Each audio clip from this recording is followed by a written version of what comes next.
មើมีបងឈ្មោះនួនល្អគេថាអូនខ្មៅ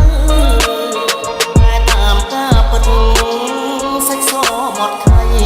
តែម្ដាយស្រីថ្លៃហើយខ្មៅពីតូចឆ្នាំថ្មីខ្មៅពេញក្រមុំអសែនសំគ្មានស្រីណាដូចខ្មៅជាស្រីខ្មែរទុកលាក់សំសូនប្រាជ្ញាក៏ឆ្លាតស្ដាប់ពីម៉ែអើថ្ងៃនេះបុណ្យចូលឆ្នាំថ្មីបងឃើញខ្មៅស្រីអូនរៀបចំទាំងបោះរៀនទេវតា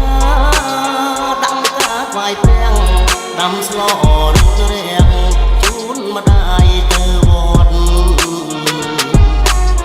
បងឃើញខ្មៅពូនភ្នំខ្សាច់រួចអូនដាក់បាតដងទឹកស្រង់ព្រះជួនញាក់ឃើញបងញញឹមសែនស្រងអូនខ្មៅតែឈ្មោះសាក់សដូចសំឡី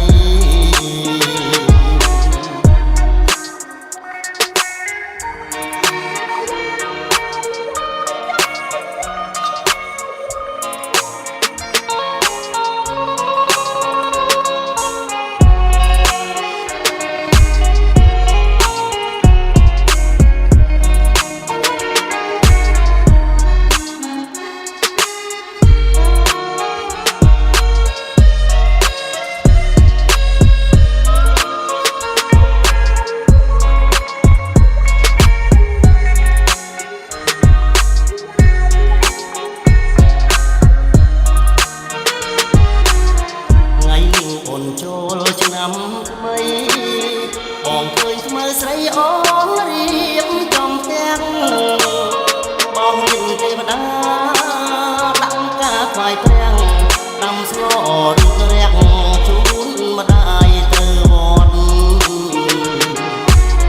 បងឃើញខ្មៅពូនភ្ន